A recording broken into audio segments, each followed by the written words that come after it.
So Fred would always have his students read this book, Art and Fear. The book is all about the process of art making, and more specifically, that very moment really before you draw that first line on the page or the canvas, before you start to fully commit to finishing the work. And obviously creating a brand and the narrative around a brand is no different. Unlike so many other classes where you open a book, you read paragraph 1 through 20 and you take the test on that, you know, art and the creation of something brand new has to come from within. And despite whatever influences you have and, you know, whoever style you're trying to emulate, at the end of the day you strip all that away and what's left, and that's your voice. Fred Marinello may deflect this, but he's one of my mentors and probably one of the greatest people that I've ever known. I want to take this moment to express our company's gratitude to Fred for putting faith in us to do exactly what we should be doing. That's to be ourselves and to create art and create what we're doing through our voice. So this one's for Fred, and thank you for everything.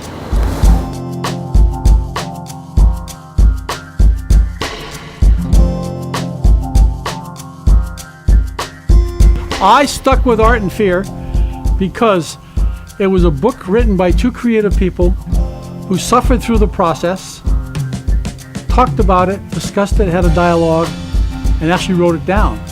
Something that's very hard to do.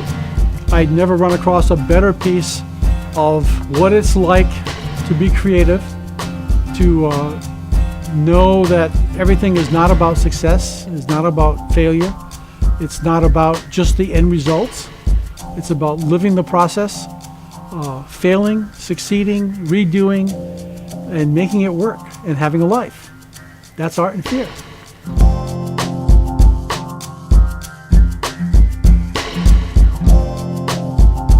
Is if you want to be an artist, a professional artist, and you have the attitude and intent that you will do this, the kind of commitment it takes to be self-directed, you've got to know that on your worst day what you do is good enough.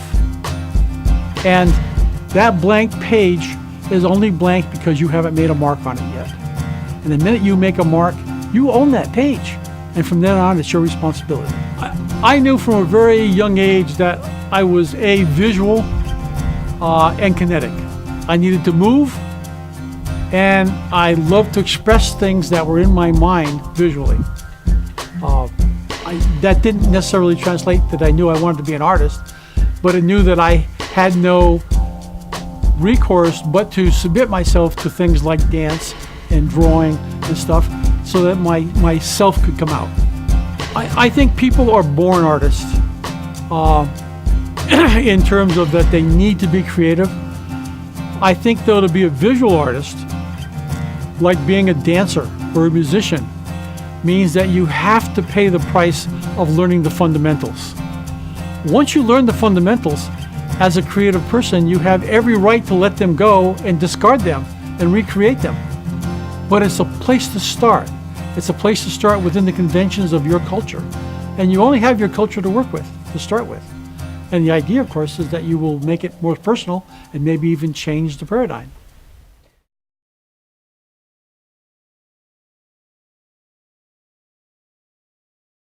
I went to the Peace Corps first, after college, because of my disillusionment with the commercial world. I had already been accepted by the Peace Corps while I was in college, so I said, all right, this will be something different I can do. It fit in my paradigm of wanting to do something that was different, and Sean said made no difference. I could be whatever I wanted, and within it I could find creativity, and so I went to the Peace Corps. When I came back from the Peace Corps, I started teaching, but then I got a draft notice. I went down to take my physical for the Army, and I failed the physical. This is the time of Vietnam. When the Army rejected me, I walked next door. The Navy Marine Corps office was there, and they said, fine, just sign a waiver, and we'll accept you. And so I joined the Marines for 3 years. The thing about being in a life and death situation, being in Vietnam, with people literally dying next to you, it's kind of like going to the movies and not experiencing wind and vicarious sounds and stuff. There's so much more to the experience that you don't get in it when it's a virtual experience. The real experience is terrifying. The sounds, the noise, the smell, the tension. You hear a rocket leave the tube or a mortar, and you hear this thump, and then you've got 5-7 seconds before it crashes. And you're just literally sitting there going, 1001, 1002, and damn, the thing's gonna bam. And sometimes it bams right next door. And it's a scary situation. I did not like being there, but I really appreciated being there. It gave me a sense of life I could have got no other way.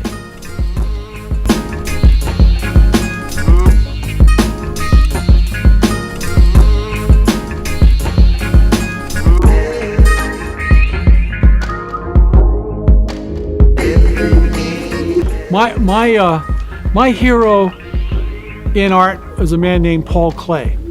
And what Klee did was he captured the magic of a child's imagination in an adult mind, and he actually created scenarios that could only happen in Paul Klee's universe. And I always wanted to do that. And I also wanted, as I raised children myself, I was awed by the innocence by which they approached things, the freshness and the joy in which they discovered something like a sunflower.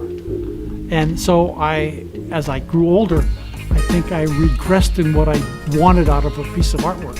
I wanted it to be simpler, but not less complex, but more honest maybe. As an artist, you have a craft. The craft is based upon the structures of your particular society. I mean, the concept of beauty is not that universal. It differs as you go from epoch to epoch and society to society. So within that, though, as you grow up, you develop your relationship to that concept. You add the layers of things you want to it. You express it as best you can using the fundamentals and tools available to you, and hopefully create new ones and new insights.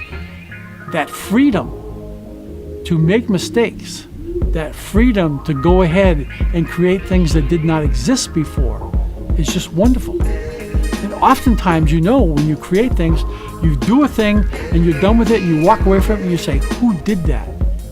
Because you're so into the process.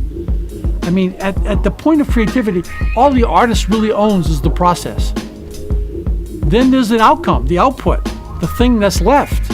It's a document of the process you went through, the dynamics of your individual psyche. And that's beautiful.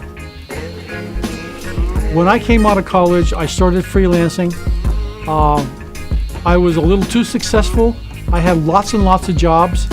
I found myself working 6-7 days a week. And at the end of 6 months, I sat down and looked at it, and I found that I had done nothing for myself.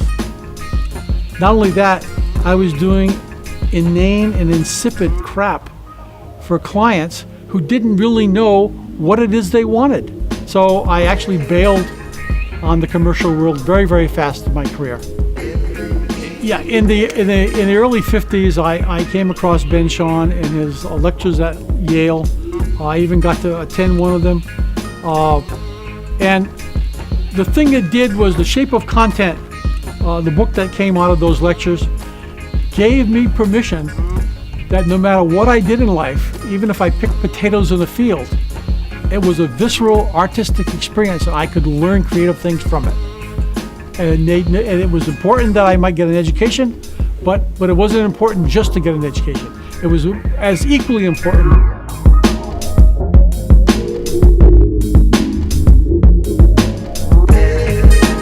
Before we put product on the shelf in late August, early September of 2006, we had one last meeting. The purpose of this meeting was for two very young and inexperienced entrepreneurs, being myself and Matt Larson, to receive some pearls of wisdom from the gray hairs in the community. The funny thing is that we actually went with the advice of the guy at the table that had the most gray hair, and that guy was Fred. Now, the banker and the guy from Procter & Gamble, they both advised us to build a brand, get some traction, ramp the sales, and try and sell the concern as fast as possible. And no question, that's a great formula for a lot of different companies, but not Matus.